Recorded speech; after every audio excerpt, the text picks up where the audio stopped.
I want to show you a little trick that I use all the time, and it has to deal with color and the color picker in the Macintosh. I'm in TextEdit right here, and if I click on this little doodad right here, I can see how these little colors pop up.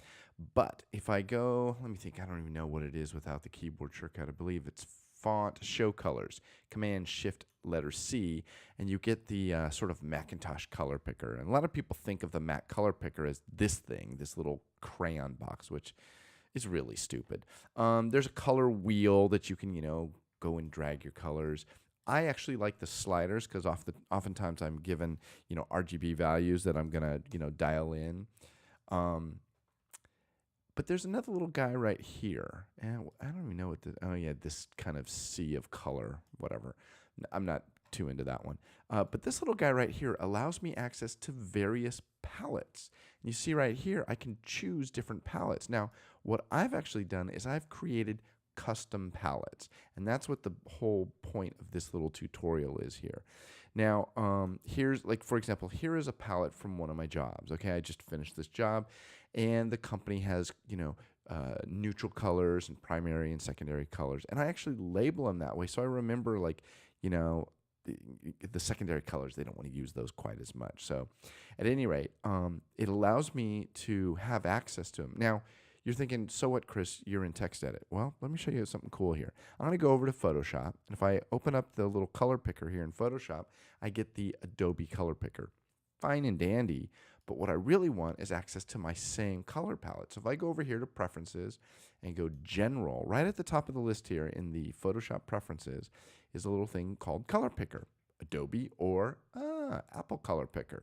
Now, if I click that guy and also go back into the color deal, you notice right here, now I have my color picker that the system color picker, and if I go into my palette selection, I can actually go to any of the palettes that I use for my clients. Now that's Photoshop.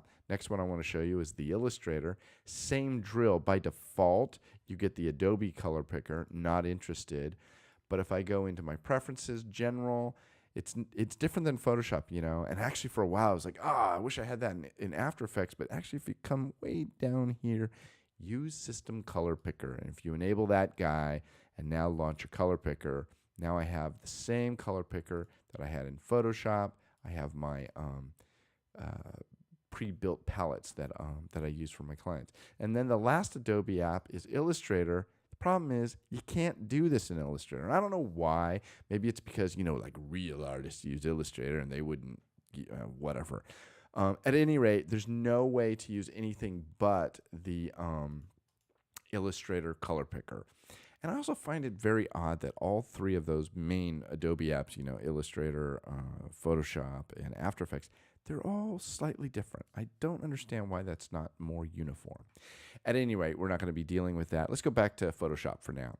So here's my color picker. I want to show you how you actually build these custom palettes. So what you do is you come up here and you click on this guy and you go, oh, new. Okay, that's simple. And it's called unnamed. All right, well, how do I add a color to it? Well, if I come over to my little RGB value, and I do this all the time when I get my design Bible from a client, it's like, well, here's one of my colors. Click back into the palette, drag it down. It's like, okay, that's not great names. Well, actually, these are easy to rename. You just click on them, nothing special. And what is this, purple? I don't know what color we would call that. And then that palette, it's actually called unnamed. So let's rename it, and I'll call it trash this file. So you might be thinking, well, where is that? I'd like to be able to email that little document to somebody. So we're looking for the file called trash this file. I'm going to show you how to find it. If I step out to the Finder here, go up to the Go menu, and when you click on that and then add the Option key, you notice the menu changes a little bit.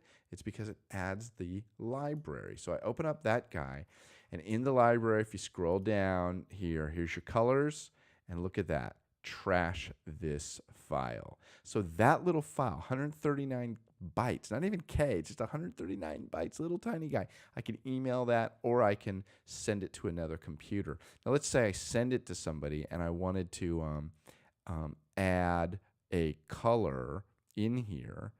Basically the way you do that, we'll go back to Photoshop.